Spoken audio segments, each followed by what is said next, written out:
विधान परिषद विधानमंडल का उच्च सदन है। अभी भारत के 6 राज्यों में विधान परिषद है। आंध्र प्रदेश में पहले 1957 में विधान परिषद का गठन और फिर 1985 में उसका अंत किया गया। 1969 में पश्चिम बंगाल राज्य और 1969 में ही पंजाब राज्य में अनेक विधानमंडलीय उच्च सदन को भंग कर दिया गया।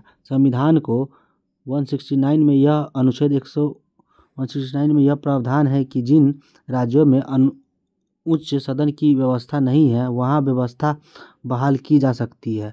जिन राज्यों उच्च सदन की व्यवस्था है वहाँ व्यवस्था समाप्त भी की जा सकती है, लेकिन ऐसा करने के पूर्व विधानसभा को अपने विशिष्ट बहुमत यानी कुल सदस्य का बहुमत या मतदान करने वाली सदस्यों की संख्या 2/3 बहुमत से प्रस्ताव पारित कर संसद के पास भेजना होगा। यदि संसद चाहे तो कानून बनाकर संबंधित राज्य में उच्च सदन की व्यवस्था का आरंभ या अंत कर सकते हैं। संविधान में यह व्यवस्था है कि विधान परिषद में सदस्यों की न्यूनतम संख्या 40 एवं अधिकतम संख्या विधानसभा के कुल सदस्यों की संख्या के 1/3 होगा। बिहार विधान परिषद में सदस्यों की संख्या 75 है, जिसमें इसके कुल सदस्यों का 1/3 भाग उस राज्य की स्थानीय संस्थाओं, नगर सभाएं, ग्राम पंचायत इत्यादि द्वारा निर्वाचित किया जाता है। पुनः इसके कुल सदस्यों का 1/3 भाग विधानसभा के सदस्यों द्वारा निर्वाचित किया जाता है।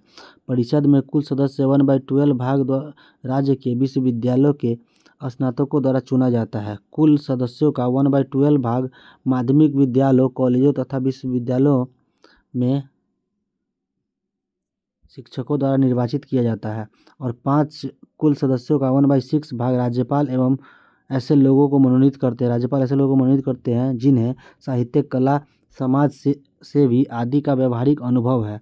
कार्यकाल विधान परिषद अस्थायी सदन है। प्रत्येक 2 साल बाद 1/3 सदस्य अपना स्थान छोड़ देते हैं। इस जगह पर एक नए सदस्य का निर्वाचन होता है। प्रत्येक सदस्य का निर्वाचन 6 वर्ष के लिए होता है।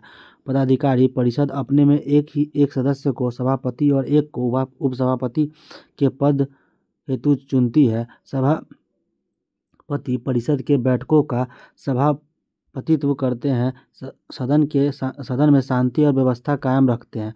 विधानसभा की तरह साधारण विधेयक विधान परिषद में भी उपस्थित किया जा सकता है। अगर विधानसभा द्वारा पारित विधेयक विधान परिषद के पास भेजा जाता है तो यह आवश्यक है कि विधान परिषद 3 माह में विचार कर ले। यदि विधान परिषद ऐसे संशोधन पेश करती है जो विधानसभा को स्वीकार्य नहीं है तो वह विधेयक को अस्वीकार कर देती है और उस विधेयक को विधानसभा दोबारा पास कर देती है।